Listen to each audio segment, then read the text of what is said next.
ಮೋದಿ ಅವರೇ ಇದೊಂದು ಮಾತು ಕೇಳ್ರಪ್ಪ. ಭಾರತ್ ತುಂಬಾ ಎಲ್ಲ ನನಗೆ ಸಂತೋಷ ತುಂಬಾ ಭಾಳ ಆಯ್ತು. ಎಲ್ಲಾ ತುಡುಗರನ್ನೆಲ್ಲ ಹಿಡ್ಕೊಂಡ್ಬಂದು ಕಿಡಿದು ಜೈಲಿಗೆ ಹಾಕಿದಂಗೆ ಆಗ್ತದೆ ಅಂದಾಗದ. ಬರೋಬ್ಬರಿ ರೊಕ್ಕ 2 ನಂಬರಿ ಗಳಿಸಿದವ್ರ ನೋಟ್ ಎಲ್ಲ ಸುಕ್ಕಪ್ಪ. ಇದನ್ನೆಲ್ಲ ಬಡಬರಿಗೆಲ್ಲ ಸಾಲಗಾರಿಗೆಲ್ಲ ಹೆಂಚಿ ಕಿರಿಂದ ದೇಶ ಎಲ್ಲ ಒಂದು ಸಾಲದ ಮುಕ್ತಿ ಮಾಡು. ಹಾಗೆ ಸಾಲನ ಕೊಡಬೇಡ, ರೈತರಿಗೂ ಕೊಡಬೇಡ, ಬಡವರಿಗೂ ಕೊಡಬೇಡ, ಅಕ್ಕಿ ಸಕ್ಕರೆನೂ ಕೊಡಬೇಡ. ಇವ್ರು ಏನು ತಿಂದು ಎಲ್ಲಿ ದುಡಿತಾರೆ, ನೀರಿದ್ದಲ್ಲಿ ಕುಡ್ಲಿ, ಮೇವು ಇದ್ದಲ್ಲಿ ತಿನ್ಲಿ. ಇವ್ರಿಗೆ ಸಾಲ ಕೊಡಬೇಡ, ಸೂಚಿ ಹೇಳ್ತಾರೆ. ಒಬ್ಬರು ಸಾಲ ರೊಕ್ಕ ಎಲ್ಲೆಲ್ಲಿ ರೊಕ್ಕ ತಂದ್ರಪ್ಪ ಅವ್ರು ತೊಡಗರ. ಇದನ್ನೆಲ್ಲ ಬಿಡ್ರಿ ಸಾಕ. ಇನ್ನು ತ್ವರೆಯಿಂದ 3 ತಿಂಗಳದಾಗ ಒಂದು ನದಿ ಜೋಡಣೆ ಮಾಡಿಕೊಡು. 24 ತಾಸು ಲೈನ್ ಹಾಕಿ ಕೊಡಪ್ಪ ಸಾಕು. ಯಾರಿಗೆ ಸಾಲ ಕೊಡಬೇಡ, ಅಕ್ಕಿ ಕೊಡಬೇಡ, ಇವ್ರು ಯಾರಿಗೆ ಏನೇನು ಕೊಡಬೇಡ. ದುಡಿಲಿ ತಿನ್ಲಿ.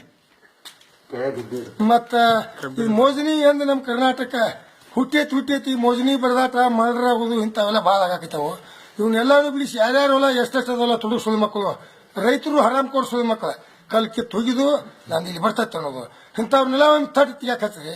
ಅಂದಾಗ ನೀವು ಪೊಲೀಸರಿಗೆ ಹೇಳೇ ಮಾಡೋದಿಲ್ಲ. ಪೊಲೀಸರು ಅವರು ರೊಕ್ಕ ತಿಂತಾರೋ ಯಾರನ್ನಾರ ಬಿಟ್ಟು ಬಿಡ್ತಾರೋ. ಈ ಟೈಪ್ ನಡೆಸ್ಯಾರ್ರಿ.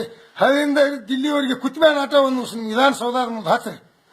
ಕಂಬ ನುಂಗಿರೋ, ಬಲ್ಬ್ ನುಂಗಿರೋ, ರೋಡ್ ನುಂಗಿರೋ, ಗೋಧಿ ತಿಂದ್ರು, ಸೆರೆ ಕುಡಿದ್ರು.